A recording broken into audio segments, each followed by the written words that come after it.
Well, good morning, everyone. I'm Chris Cargill, the Eastern Washington Director for Washington Policy Center, alongside Alicia Benson of Greater Spokane Incorporated. We want to welcome you this morning to our introduction and celebration of Eastern Washington's first public charter school, which will be opening up here in the next year in Eastern Washington. Yes.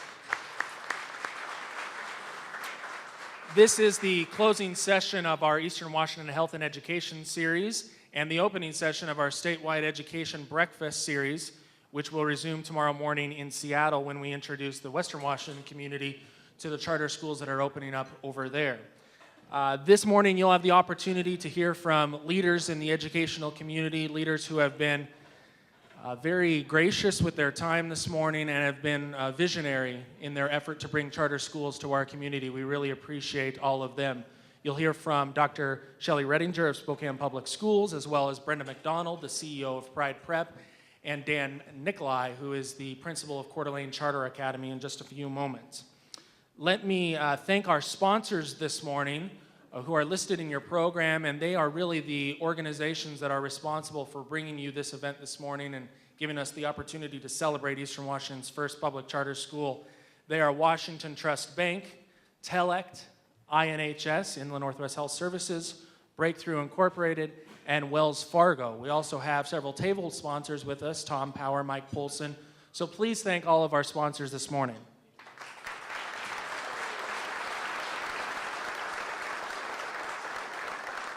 We also want to recognize our co-presenters for the event this morning, including Spokane Public Schools and Greater Spokane Incorporated, both of which have been great partners in putting on this event, making sure we're educating the community on charter schools. So I want to take a moment to introduce Alicia Benson of Greater Spokane Incorporated.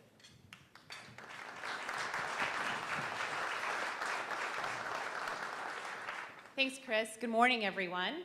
I'm Alicia Benson, and I'm the Vice President of Education and Workforce for Greater Spokane Incorporated, and we're pleased to be co-presenters this morning with the Washington Policy Center and Spokane Public Schools on this great conversation around our first public charter school here in Eastern Washington. As an organization, we're the Regional Chamber and Economic Development Organization, and we've had a long-standing relationship and partnership with our education community and that partnership with business, and we look forward to the continued relationship that's been developing with Pride Prep and Spokane Public Schools around them being here and that relationship with our business community, and are so excited to share this with you this morning. I do want to take a moment and introduce Steve Stevens. He's our new CEO for Greater Spokane Incorporated.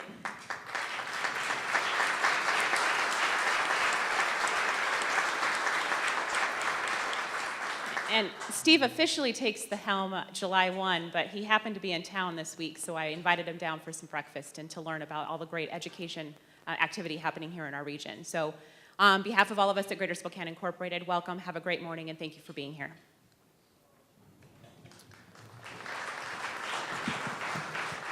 Thanks, Alicia, and I know there is no better breakfast than a Davenport breakfast. So welcome, Steve. Let me recognize our elected officials who are with us this morning and those who are running for office, if they would please stand. Thank you for your service very much. We appreciate it.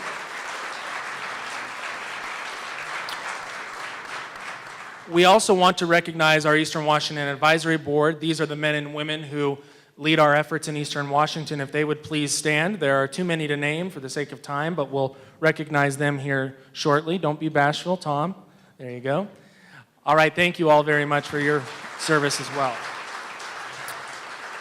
Inside all of your folders, you will find a blue card to sign up to be on Washington Policy Center's mailing list. We hope you will sign up this morning so you can get more information on charter schools and get invites to events like this throughout the region. So fill that out today, leave it on your table, or hand it to me or other WPC staff members before you leave this morning. We really appreciate continuing the conversation with you. Let me introduce now the newest member of Washington Policy Center's Board of Directors, Mr. Wayne Williams, the CEO of Telect. And Wayne is here this morning as an advocate of Washington Policy Center as well as a voice from the business community. So here's Wayne Williams. Thank you, Chris. Good morning. Good morning to this great day. Cleaning the pollen up for all of you that have allergies, but It's exciting to be here. I'm Wayne Williams, CEO of Telect, and one of the newest board members of the Washington Policy Center, and actually it's nice to be one of a few that are from Eastern Washington right now. For those of you that aren't familiar with the work of the Washington Policy Center, allow me to give you a short commercial message. We are an independent think tank, nonpartisan, and promoting sound public policy based on free market solutions. We have 6 research centers, one of which is represented today as education, environment, government reform, healthcare, small business, and transportation. And we've also added technology and telecommunications policy project. Our annual events will be attended this year by over 2,000 people in Seattle and Spokane. So on September 23rd, if you want to mark your calendars in Spokane, we're welcoming former U.S. Representative J.C. Watts, as well as another soon-to-be-announced speaker. On October 2nd, former Secretary of Defense Robert Gates will be in Bellevue. And I plan to attend both of those events, and it's an exciting, if you've never been to one of them before, they're tremendous. You learn a ton, and it's great to see the work that the Washington Policy Center is doing. So please join us in Spokane at least on September 23rd. And our second statewide policy conference is the Solutions Summit. Some of you are familiar with that. Will take place in January 2015 in both Seattle and Tri-Cities. This is the 5th year anniversary of our Eastern Washington office. Your advisory board that Chris just introduced has and continues to advocate well to ensure the needs of Eastern Washington are represented in both research and public policy. Without an event like this today, we wouldn't be able to bring together individuals from all pillars of our society and different aspects of leadership across many of these areas to promote free markets as well as growth in education and the other research centers we've discussed. Chris Cargill, who you've seen up here, has been our pioneering leader in Eastern Washington and has successfully implemented video remote testimony with our representatives and senators. This has allowed our citizens all throughout Eastern Washington and even down in the lower parts of Washington and the upper northeast to represent themselves and to be heard through technology when geography has previously prevented a voice. We've also provided research that's led many Eastern Washington cities, as well as others, to adopt a 2/3 majority before tax increases can be implemented. In addition, we're continually in front of citizens through media coverage 5 times a day, at least with Wall Street Journal, Fox News, and more.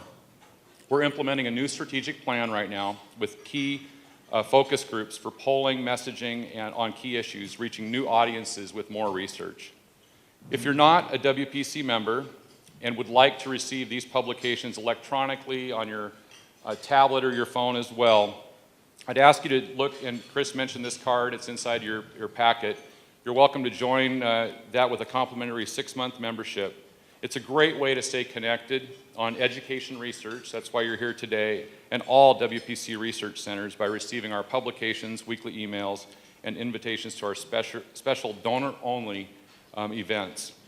So thank you for being with us, and I now turn this over to Chris, and he'll introduce our next speaker.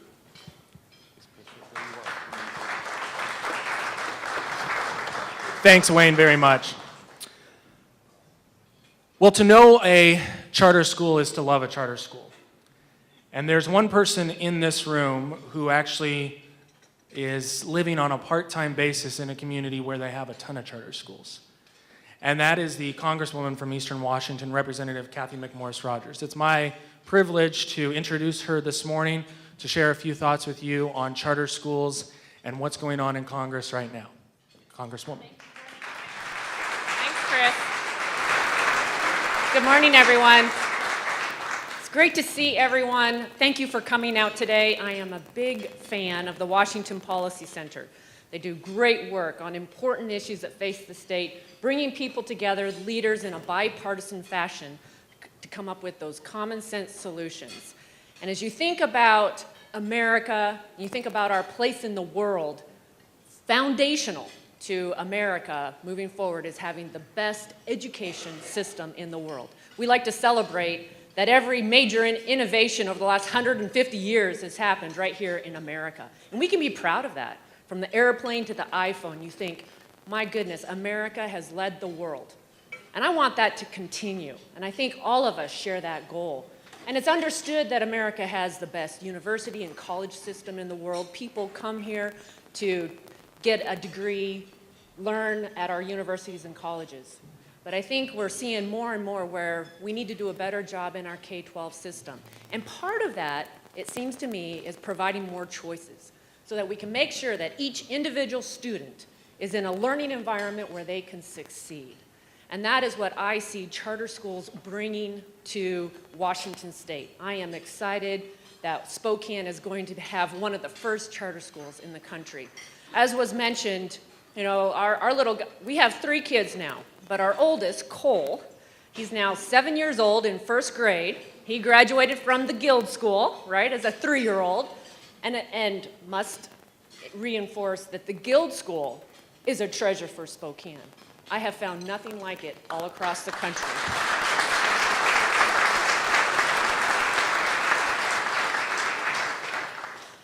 But then after 3rd grade, then, you know, we have to make another big decision about what's available to him. And sometimes the opponents of charter schools will say, well, charter schools are maybe fine, but they take the cream of the crop. And I wanted to share with you my experience with our guy, Cole. Because I don't know if you're aware, but in Washington, D.C., 50% of the kids now go to a charter school. In Louisiana, after Hurricane Katrina in New Orleans, they've been rebuilding. 90% of the students are going to a charter school, and they're on their way to 100%. And what I found as a parent in trying to figure out, okay, what is going to be the best place for Cole? I visited a charter school in Washington, D.C., St. Coletta's. It's 100% special needs. I have visited another one, Bridges, that is 50-50. I have visited some that have 5%, 10%.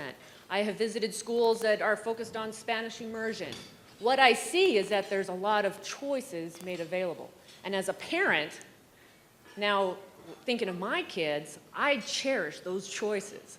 I want to be a part of figuring out, okay, what do I think is going to be the best place for my kid? And Cole now, you know, he's been in charter school. He was in charter schools for a couple of years. He's in a public school now in Washington, D.C. We've made the decision to have the family in D.C. during the school year, just to allow our maximum time together. They're excited to come home in a couple of weeks. My husband prefers to be in Spokane, but this is how we make it work. And Cole is now, he's in first grade. He's reading above grade level. He is doing well in math. And I continue to see where the direction that we're going, I believe, is going to result in kids, in kids having access to the best education opportunities possible, meeting their needs individually, and ultimately providing that strong foundation for us right here in Spokane, Eastern Washington, Washington State, and ultimately America, so that we can continue to be the leader. So thank you for being here. Thanks for your leadership right here in Spokane and making all this happen.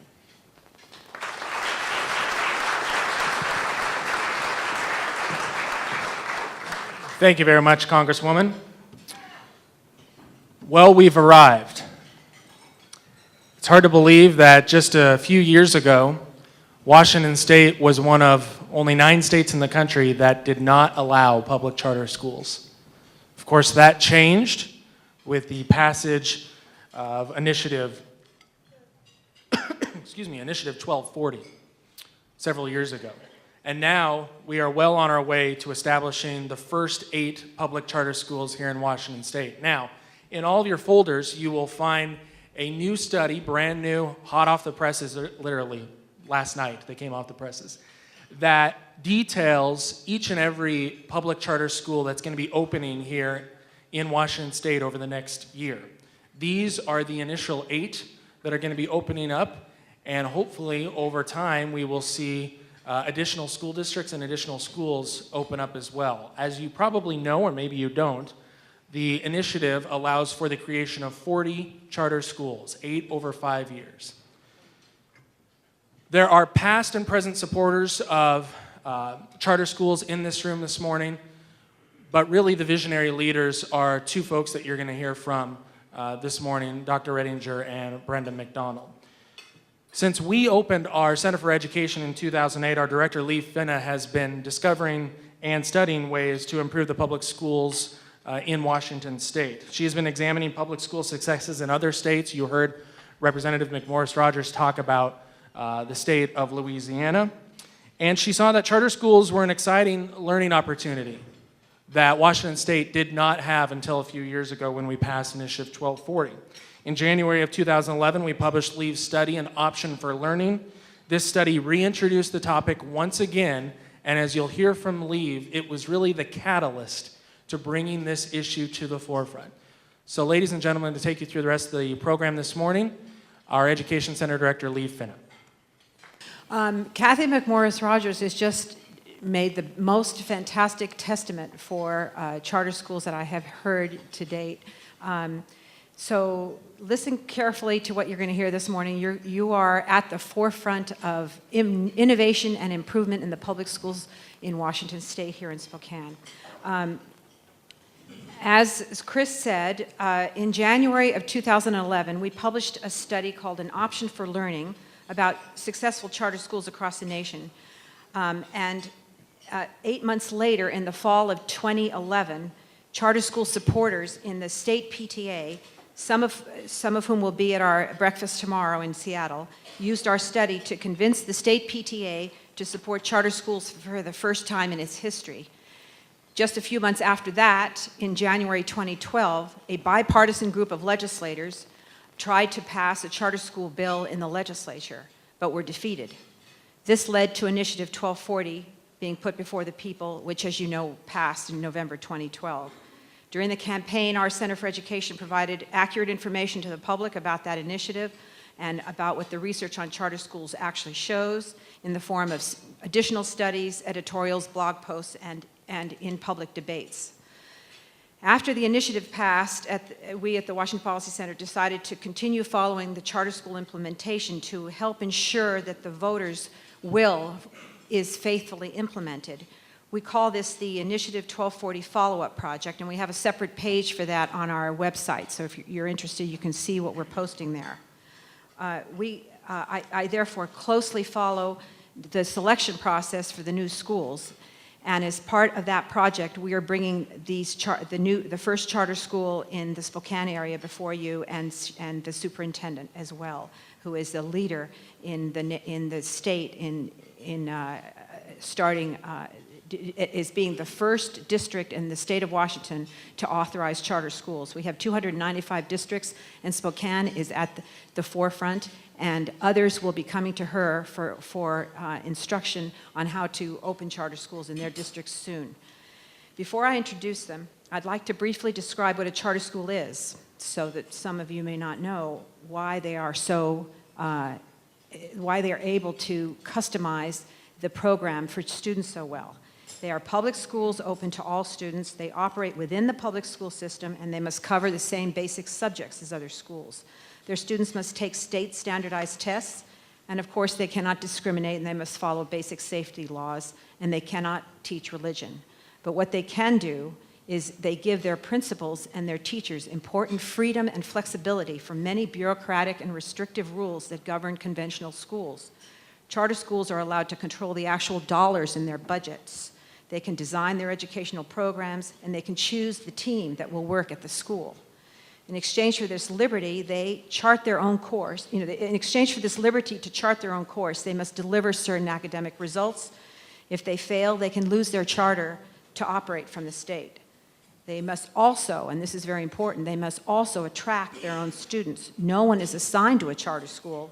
Students voluntarily sign up to attend a charter school. Charter schools are the most significant education reform Washington State has seen for a very long time. They are the fastest growing school choice program in public education. Today, there are 6,500 charter schools serving 2.5 million students. And every time I look to see what the charter school wait list is, it jumps by a couple 100,000 students. Today, there are 1 million students on charter school wait lists across the nation. That tells you they're popular with parents. Hundreds of more charter schools are opening across the nation every year. They are popular with parents because they often are smaller, have more nurturing environments, They have increased student academic achievement, including higher graduation rates and enrollment in college. As the Congresswoman mentioned, today in New Orleans, nearly all the schools are charter schools, and in Washington, D.C., nearly half are charter schools. Last week, Michigan passed a law allowing institutions of higher learning to open an unlimited number of charter schools in 2015. There have been caps, typically across the states, there are caps on the number of charter schools allowed. In our state, we only allow 40, and the move to, and there's been movement across the states, across the middle of the nation to remove these caps. So now in Michigan, there will be no limit on the number of charter schools allowed to open there. Now this past January, just 4 months ago, 22 groups came forward and applied to the State Commission and to the Spokane Public Schools for approval to open charter schools. And unfortunately, only 8 are allowed, so only 8 could be approved. When they are fully up and running, these 8 charter schools will serve 3,500 students. 14 applications were denied, so that those schools would have served another 4,900 students. The 8 charter schools that will open this fall and next fall will be located in Seattle, 2 in Seattle, 3 in Tacoma, 1 in Highline, 1 in Kent, and 1 in Spokane. As I said, they can design their own educational program. They are also they also must design a business plan, which is new for many public school principals, and they also must raise funds to support their school. So you're going to hear about some of the particular challenges in front of them, and you'll be impressed. As Chris noticed, we have a new study in your packet that describes what the new charter schools will be offering. And now I'd like to introduce Shelley Redinger, who is the superintendent of public schools. She joined the Spokane Public Schools as superintendent in 2012. She has experience as a teacher, a principal, and a superintendent in 4 states. She opened a charter school. She opened a charter school in Oregon, which is performing exceedingly well for its students, and parents love it. She famously said, "To be in a charter school is to believe in a charter school." She's going to speak today. She has a strong school board behind her. She is leading this district in creating a portfolio management system and an innovative approach to creating new choices for parents and better results for students. She, as I said, will be the leader in this state. District leaders will be coming to her to ask her how to open charter schools in their districts. I'm very proud to know Shelley Redinger and to introduce her. Please come.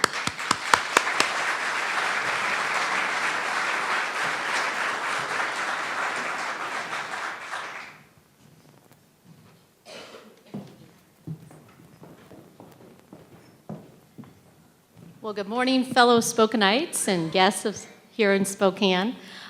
We've been loving our weather, and it's great to be here today. I want to talk a little bit about what we're doing in Spokane Public Schools. We do have a table of SPS people. If you'd all wave hello out there. So I'm just excited to see so many great people here in the room today, and there's a bunch of you I want to talk to. So Catherine McMorris Rogers, I have some ideas on reauthorizing ESEA, so at some point we need to catch up because we got to get that done. So moving forward, I just wanted to share a few things. We do have a little video clip I want to share at the end about what the partnership looks like between charter schools and public schools. And we're very excited about the work that is getting accomplished in the state of Washington. So we have a PowerPoint right in front of you. So if we go to the next page, it looks like I'm the one that controls that. So here we go. I'll move forward here. Is this best? Oh, wait, over here maybe.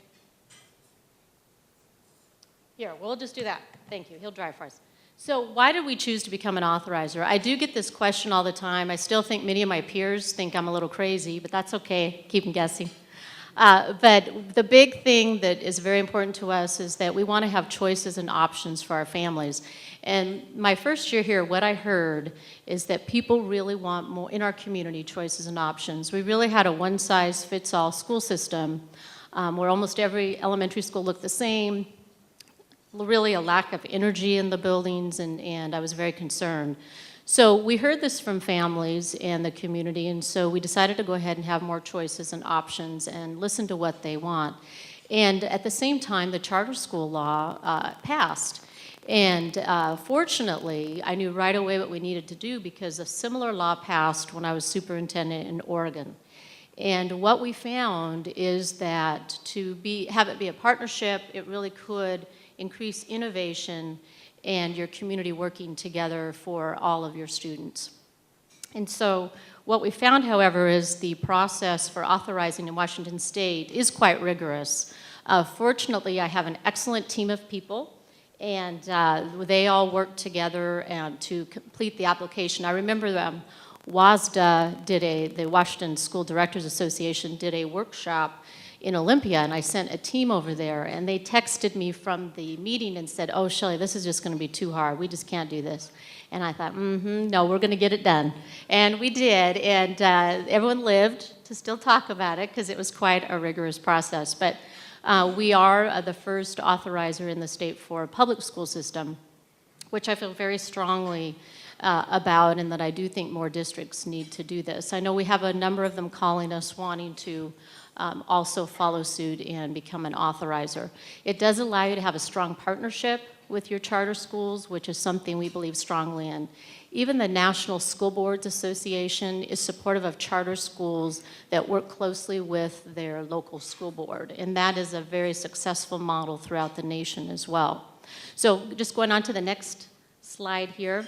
It just talks a little bit about the process again. We can make sure you all have a copy of this. It's real important also to make sure that you stay very open-minded about choices and options and making sure the charters are a good match for what your community is looking for. So in Spokane Public Schools, we decided to do a portfolio of options approach, which means that charters are one of the choices and options that we want to offer families. This fall, we'll start 2 core knowledge schools. Core knowledge is a curriculum used heavily in New York and Arizona with a real focus on basic skills and deep understanding of content, which we've moved away. We kind of skim the surface of content. And I was actually able to substitute in Balboa Elementary, where we're piloting the core knowledge program, and I was talking with second graders, and they were learning about the Civil War, and the depth of knowledge and their reading levels were growing at such high rates because they were so engrossed and motivated by this curriculum. So we do feel it is not a one-size-fits-all. We need a lot of different things going on. Another area we're hearing a lot from parents is really a desire to have some dual language programs so that world languages are being taught at younger grades. And so we're exploring those with some committees with parents. Also looking at International Baccalaureate. Right now, the only place you can get that is at St. George's. And so we're looking at, are there ways we can incorporate that in the public school system as well? So continuing on. So overall, this is our portfolio strategy, the real importance of making sure that we have a variety of choices and options for families. And there is a little bit of a myth out there that with charter schools, what happens to your local public schools is they struggle and fail and lose enrollment. Actually, the opposite has been found throughout the nation, that good working relationships with charter schools for a school district, the bar raises for all of your schools, and everyone performs at higher levels, and it's a very strong partnership, and enrollment actually increases. That's actually what we're seeing in Spokane Public Schools. This year we grew by about 250 students, and it looks like we're going to grow another 250 students next year. And so that is true, and that is what we heard does happen throughout the nation with the addition or introduction of charter schools, as long as it is a healthy partnership. So these are just, this is our whole new goal. I'm just going to talk about this a little bit. So the whole idea of partnering with charter schools and with options is to make sure all of our students are college and career ready. And this community has been outstanding in working with the school system to increase the graduation rate. Right now we're almost at 80%. Our goal is to be as close to 100% as possible in Spokane Public Schools, so that continues to be a goal. But what we found is that many students were still just graduating and still could not get a job, or they remained unemployed or had a very low wage. And so that is something we're really working on in Spokane, is to make sure all of our students graduate, but then complete, it's T24 is what we call it, a technical education, a a 2-year or a 4-year, and that is completion. So we do have a lot of supports in place. We're partnering with the community colleges. I saw Janet here of Spokane doing a lot with Gonzaga University, Whitworth, Eastern, to make sure that these partnerships and the handoff is a very strong one, and that we continue those conversations with our students even when they get into college. We're also really strengthening our New Tech Skills Center and making sure we have good partnerships as well. So every charter that we're looking at, we're making sure it has that strong college career focus as we move forward to help us with our goal. And I know when Brenda talks about her school, it really does that. So continuing on, one thing we're doing throughout the district too that charters fit in real well is just building a whole culture of innovation. In public schools, a lot of times we get in our own way, we get stuck in a rut, and we really need to constantly pushing and trying to become more and more innovative. I have a saying my staff hears me say is that when we think we've arrived, we're all done. We should never feel that way. We should be constantly trying to get better and improve ourselves. And so I'm really careful about who I hire, that they have that philosophy of innovation and constant improvement and getting stronger and better all of the time. So if you work for me, you have to run with me. And the people at the table know that. We don't rest very often. They got to eat today, though. That's good at breakfast. But we do move quickly and fast because there is so much to get accomplished. So continuing on. So this is a little video we wanted to share with you, and hopefully it'll work.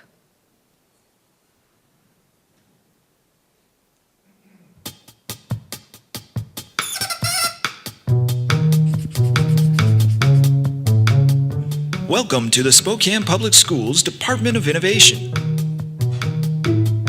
This is where we support the growth of new and existing educational programs. Here at the Department of Innovation, we use what's called a portfolio approach. So, what does that mean? Simply put, the portfolio strategy pieces together a more flexible school model dedicated to continuous improvement within the school district. By building a portfolio of school options, opening new high-performing, self-governing schools, and by holding existing schools accountable to common performance standards, we're giving families more choices for increasing student achievement. One of the most recent additions to the SPS portfolio is the charter school option. So what exactly are charter schools anyway? Well, charter schools are publicly funded, independent schools established by nonprofit groups under the terms of a contract between the school and a local, state, or national charter authorizer.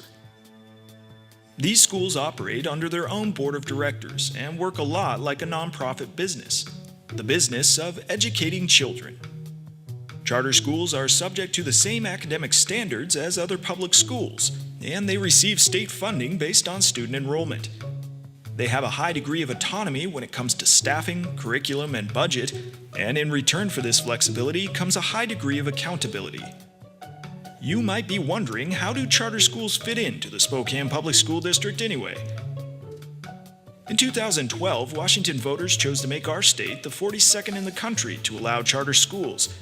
In 2013, Washington's Board of Education approved Spokane Public Schools' application to be a charter school authorizer.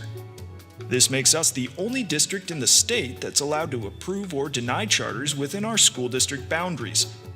The SPS Department of Innovation requested, reviewed, and interviewed the first round of charter school applicants between September of 2013 and January of 2014. The Spokane Public Schools Board of Directors then approved one of 3 applicants, Pride Prep, which plans to open its doors to students in the fall of 2015. SPS charter schools like Pride Prep will use the same enrollment process as district schools, allowing access for all students. Pride Prep and other approved charter schools won't be operated by the district, but we will work closely with each charter's independent board of directors and leadership during an annual review of performance, finances, and operations. Spokane Public Schools is committed to forming a collaborative and positive relationship with every charter school we authorize. The SPS Department of Innovation is excited to support the growth of future charter schools and district option schools, creating a portfolio of school choices for our families. Find out more about the SPS portfolio and keep up to date on what's happening in the Department of Innovation by visiting SpokaneSchools.org/K-12 options.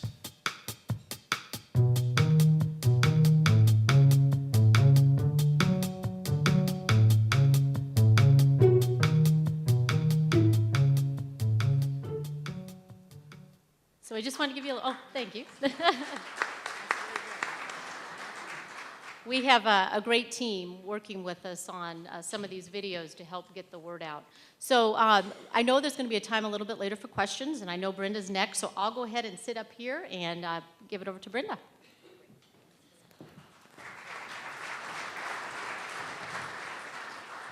Now I have the pleasure of introducing to you Brenda McDonald, who is the new principal for the new charter school, Pride Prep. She's going to tell you about the exciting program that she's going to be offering students. She has 10 years experience as a principal in the Spokane Public Schools, and I heard her talk yesterday, and I couldn't believe my ears. She is a gem, a golden treasure that you have in your own community. I am very proud to introduce Brenda McDonald.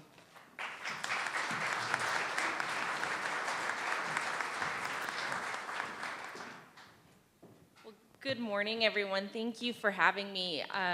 It's truly a historic day. I try to remind people of that every time I'm out and about, because I think sometimes we don't always pause to celebrate the things that have happened in our community and across our state. And it's been a long time coming to bring choice. But every time we have a meeting, every time we talk about charter schools, it's truly a first. It's a historic moment. So you are all part of making history. You know, people frequently ask me, like, why leave a principalship and open a charter school? And I've had to really try to succinctly describe what is 20 years of public education and the stories that I've heard from children over and over and over again about how they need a learning environment that matches their learning needs. And as a principal, it's very heartbreaking when you just don't have options to provide some students. My entire career has been spent in our low-income communities and in our low-income schools, and that's where my heart's at. So typically this time of the morning, people are starting to think about the to-do list for the day, or maybe checking your email. So I thought maybe it would do us some good to get some blood flowing. And so I'd like everybody to stand up except for these 3 tables along the windows over here. So if everybody else can stand up.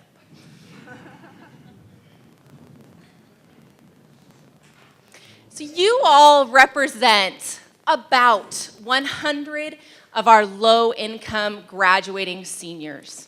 Everybody sit down except for the 3 tables along this wall. These roughly 30 people represent the students in our low-income community who will go to college. All right. Welcome to a world of debt, and but an amazing experience. And if we can have everybody except for these 3 people in the very front sit down.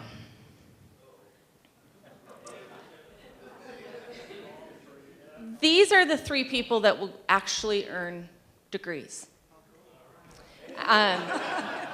Nice, right? And the rest of them have an insane amount of debt and no college degree. So thank you for participating. I think sometimes it's really important that we remember that college is an option for all students, but it's not easy for all students to get to college. And completing college is not easy for any student, and there are definitely significant barriers for our students from low-income families to complete college. And so less than 10% of Spokane students from poverty actually earn college degrees. So another really fine example of why I'm doing this work is if you have a daughter or a granddaughter, stand up.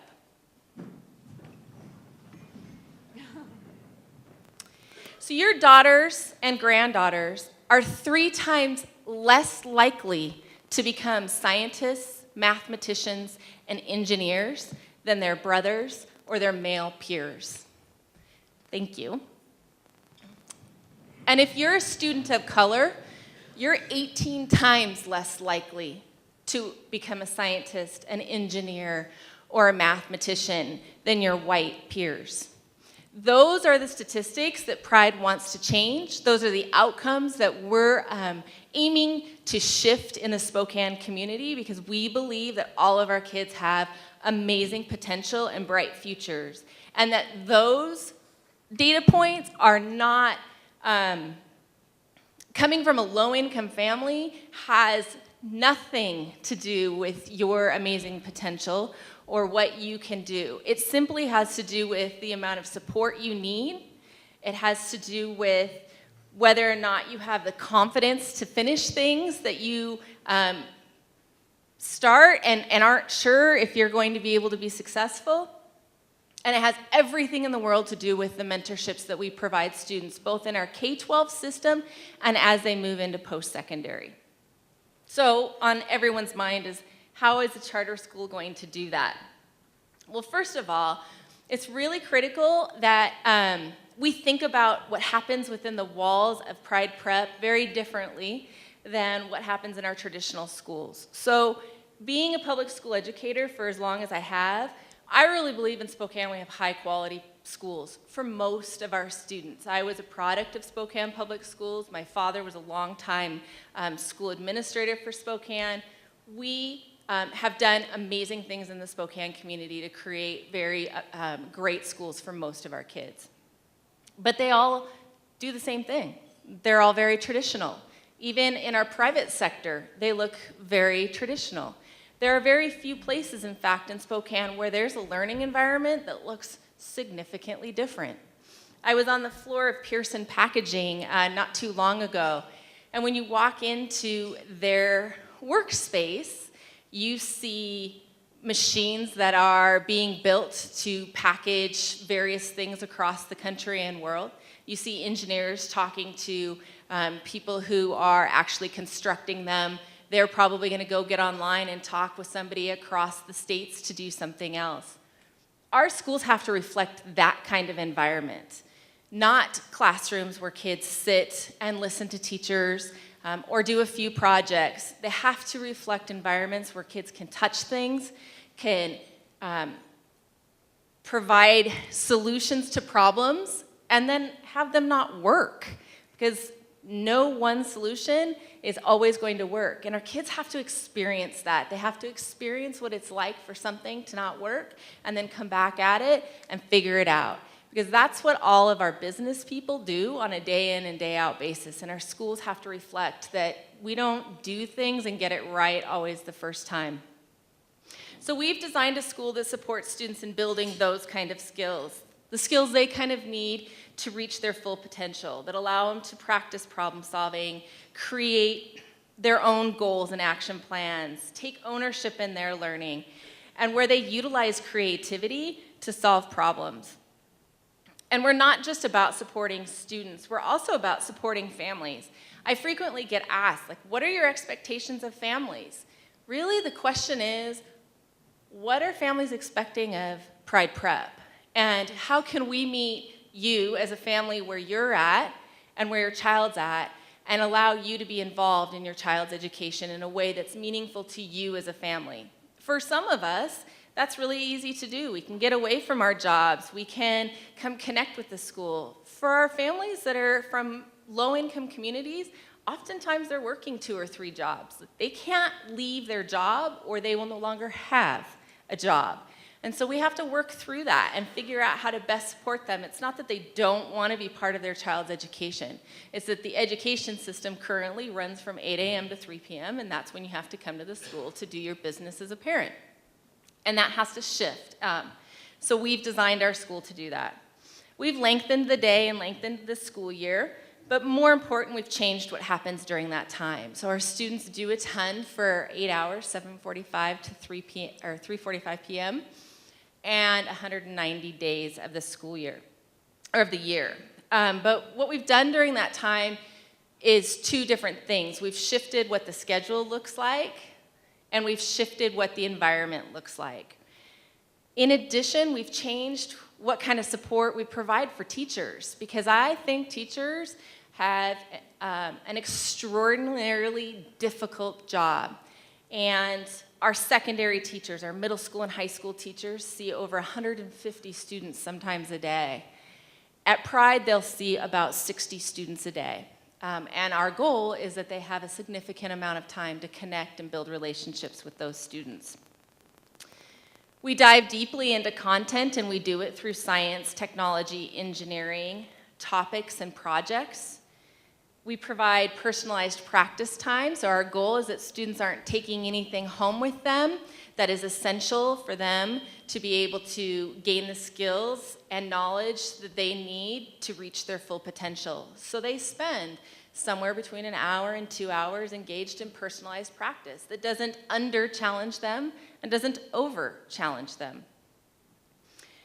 The thing I'm most excited about is once a quarter, so about every 9 weeks, our students are going to be in our community, because one of our goals is that our students join Spokane's workforce, because we think Spokane has an amazing amount of industry to offer great jobs for our kids. But in order for them to stay in Spokane, we have to get them to understand what Spokane has to offer. So during that time, they'll be doing leadership experiences, civic engagement, and career exploration, hopefully in your businesses.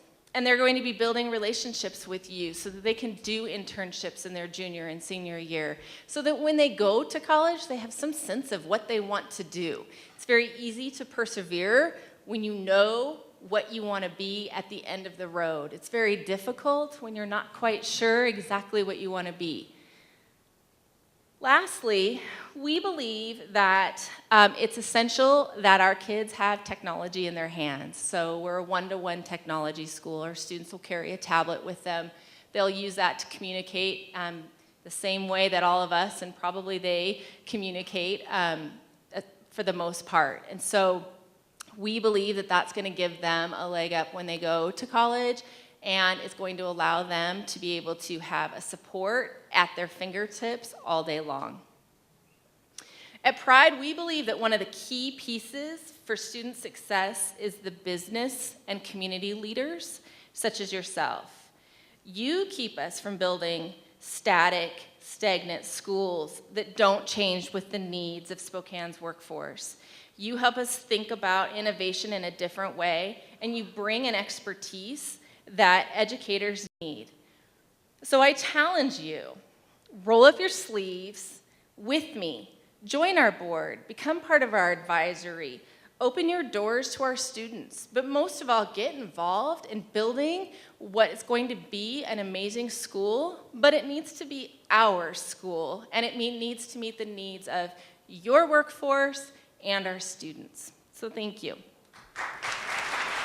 So charter schools, as we've heard, are they're public schools, and they serve a special underserved population, or they meet a special need, or they employ a specific method. Our school is a college prep school.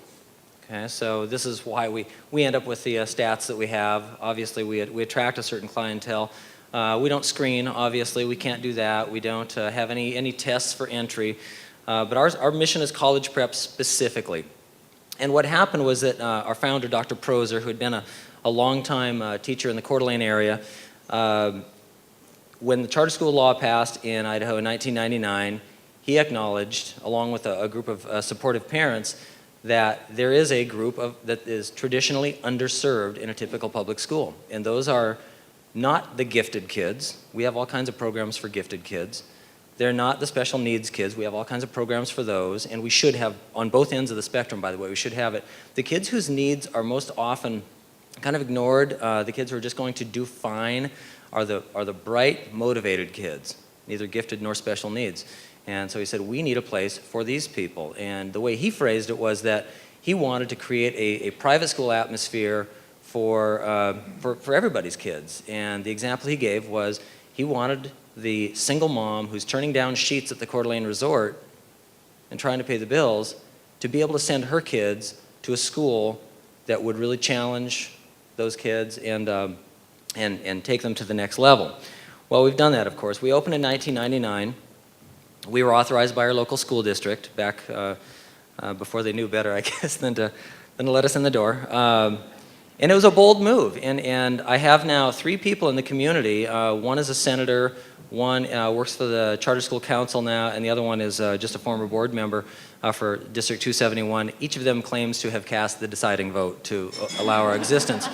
And I'm very pleased with that. It speaks to our success, and I think it says a lot about us and about them as well. But they made this bold move. And so here we are. And the reason I keep referring to this as a bold move is that choices like these and innovations like these can be very threatening to the adults in the group. It can make things hard for the adults. But as an educator, and all educators are idealists, they are. That's not the same as being naive, by the way. To be idealistic, to believe that there's a better way for kids. Every teacher you've ever met is in it for the kids. They are not in it for the money, you probably know that, and they're not in it for June, July, and August, as the joke goes. They're in it because they want to do something for kids. And so this is a bold stroke. We opened in 1999. We had 194 students in grades 7 through 10, and then we added 11th, and then 12th, and then we went back and added 6th grade. We now have over 700 kids in our school. It is kind of a private school atmosphere. We have uniforms, we have a very strong discipline policy, and our mission is based on rigor and college prep. And rigor does mean homework. It does mean that we push you in every period of every day. Significantly, though, it's not just for brainiacs. I have 2 daughters in the school. And, well, I'll get to that later on. Yeah, okay. Well, so it's a private school atmosphere based on rigor. And again, oftentimes that means a lot of homework. Not all the time, but when I met Dr. Proser and he interviewed me for an English teaching position in 2000, I wasn't there the first year. He said that we want to develop a school where the educational program is treated the way the sports program is in most schools. He referred to the model where the sports or the activities tail wags the academic dog.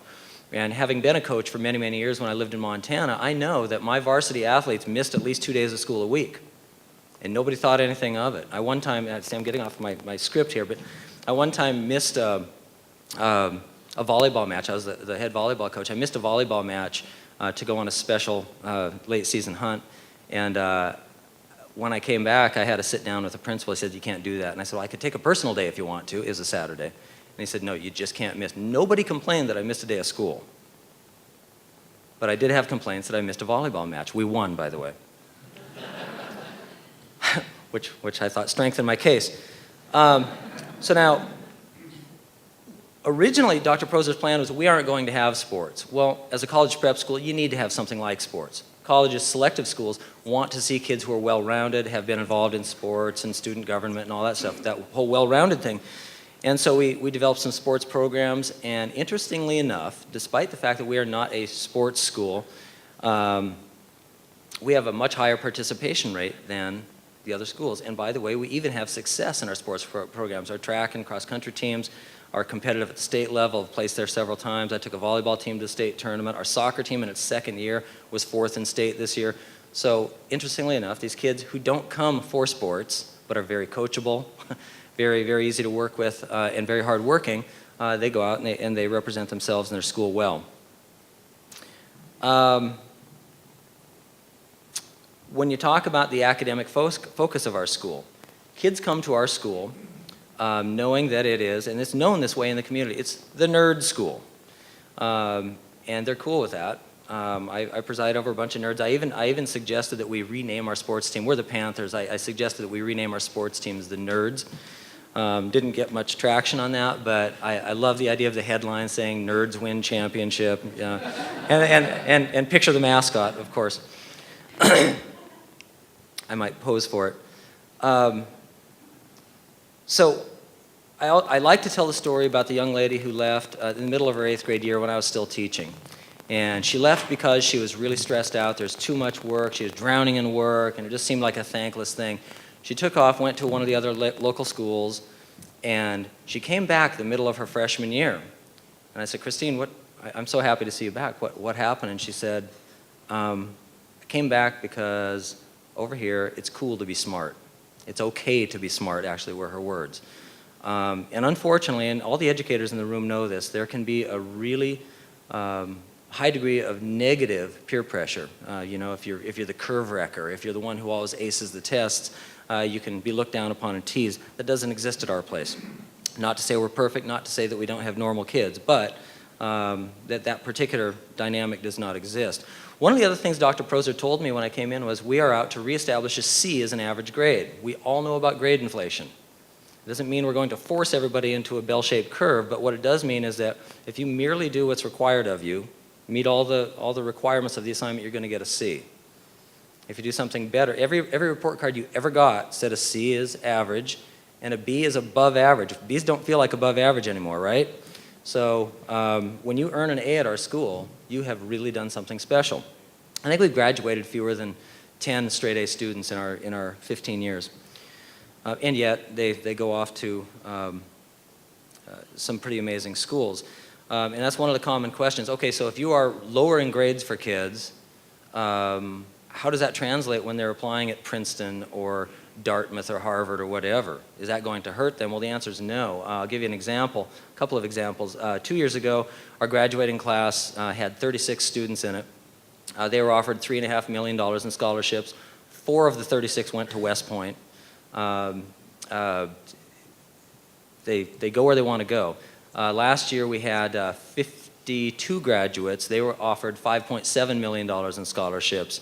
And they went everywhere from Princeton to, we've never had a Stanford. I don't think we had anybody apply to Stanford, but they go where they want to go. And some of those kids who went to West Point, I should mention, had weighted GPAs in the 3.3 range.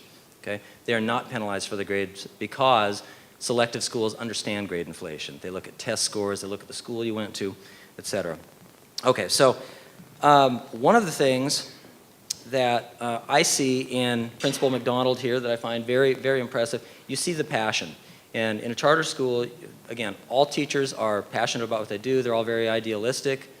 What you see, though, when you come to a charter school is they're passionate for a specific package, a specific mission, a specific method. And are you hitting in the wings waiting for me?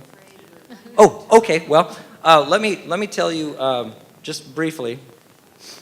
I think they talk too long. Just kidding. All right. Well, I want to address one thing, and it's a fear that a lot of regular public school people have, and that is that we're somehow cherry picking. I think that's an accusation that could reasonably be thrown in our direction because we do tend to attract some pretty top kids. I mentioned my daughters earlier. These kids tested very average when they first came into our school, to my school. By the end of their 6th grade year, they were off the charts. And it's because they were challenged every single day. We're there for all kids, and we do well by them. And I would also point out that the other charter schools in North Idaho, we have a STEM school, just started up.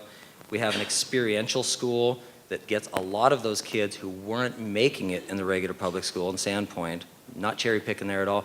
And the other one in North Idaho is called the Bridge Academy, and it's credit retrieval. It's kids who are on the verge of dropping out, who would not be getting diplomas were it not for that program. So that particular accusation or assertion is largely unfounded. I guess I have to get off the stage before they get the hook, before they start playing the music. I'm very pleased to have been here, and I'll be happy to mingle and talk with anybody afterwards. Thank you so much for having me. We have 10 minutes left for question and answers from the audience. I'm going to start off with a question. The nationwide charter schools operate on an average of 20 to 30% less than traditional schools. Could you answer, each one of you, why this is the case? Starting with the superintendent. Sure. Make sure you can hear me. Part of it, I do think, is scale a little bit. Liev and I have talked about this before, is part of what, and Brenda talks a lot about this too, is running a real lean operation, and so not having a lot of layers, overhead costs, those types of things. And I do think you're able to do things a little bit differently that way. You do have some flexibility too with some of the staffing, which I think plays into that as well, but really just making sure that you don't have so many layers, and that really affects it, and running a very lean operation. Thank you. Brenda? I think when you have a very specific mission and you're doing, you're not offering all things in a school. So for example, I always try to give we have band, regardless if we have 3 students in band or 50 students in band in our traditional schools. In charter schools, we have more flexibility to still offer programs like band, but we can offer it differently at a much, in a more resourceful way than offering it to just a few students and having a full-time teacher on staff. Thank you. Dan? You have- Well, I would say it's born of necessity. I don't know how the school funding mechanism is in Washington, but I know in Idaho, we get the state allotment, and we don't have any access to local tax dollars at all. And so we are forced to do more with less, and add to that the fact that we don't, as charter school, get any money for facilities. We have to buy or lease facilities out of our general fund. So it's just one of those things. You learn to run a pretty lean operation. Well, one of the particular problems with the existing charter school law is that there are no startup funds for charter schools. Perhaps Brenda could talk about what her challenge will be in terms of cash flow in the first months of starting the charter school. Brenda. Yeah, somebody asked me if I was excited about fundraising, and I said, I didn't go into public education to fundraise. So it's not my forte. We need to raise about $2 million to be able to provide a really high quality start for our students. And the reason is because our state dollars don't come to us until after we actually have students enrolled in the school in October of 2015, and then state dollars will come probably late. So we have to think about that. And I think sometimes people think, well, you're just going to walk into an existing school, bring some students in, and it's just not like that. Like, we don't have a facility. We don't have chairs for our kids to sit in. We don't have books for them to read. We don't, everything that you all know about, which is business startup, is what we do. So it's very different than just walking into a place that already exists with an infrastructure and an entire back office that you can call to provide services for you. Thank you. That's great. Now we have time for some questions from the audience. Yes, sir.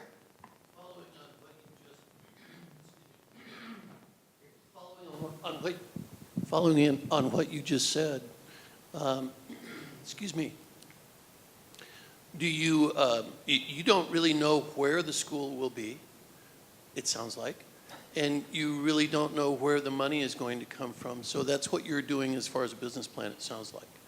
Please confirm. And then secondly, what kind of support are you getting from SPS, if not that support? Well, yes, to confirm, we don't have a facility to date. We're working on that. And Spokane Public Schools and I have what I would term as a pretty amazing partnership. I'm all over the country talking with charter leaders, and they're like, you talk to your superintendent at the same table?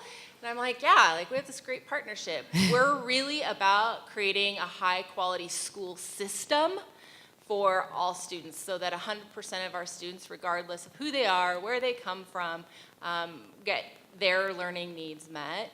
So Spokane is our authorizer, they're our oversight, and then Pride chooses to partner with the school district where we think that's going to help support us best, and our dollars, our state dollars, then would funnel back to Spokane Public Schools if that was something that we chose to do. I would say the greatest support they offer is insane moral support and the opportunity to just have an agency who's done things really well for a really long time there to bounce ideas off of. Yes, sir. Senator. Looks like that's Senator Mike Baumgartner. So, my question is, if you think we should the legislature should attempt to tweak the charter school law at all, or let it sit for a little bit. Obviously, this kind of stuff takes a tremendous fight with the teachers union. It's tough to do, but would you rather see us let it rest and not touch it so you have some predictability, or should we go in the legislature and do one or two things to the law to try to help you? Well, you know, in terms of funding, I think whatever you can do to change legislation around that, it really diverts the focus from making sure that we have a high-quality ed program up in place to worrying about financial things. I also think that there's some, I call it wonky rules with the law.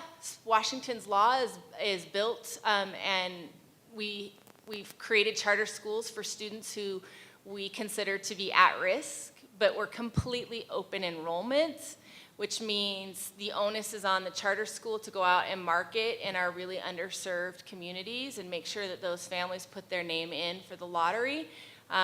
We don't do any kind of weighted lottery at all for our students who may really need something different. So that's just a wonky part of the law, I call it, because it's kind of weird.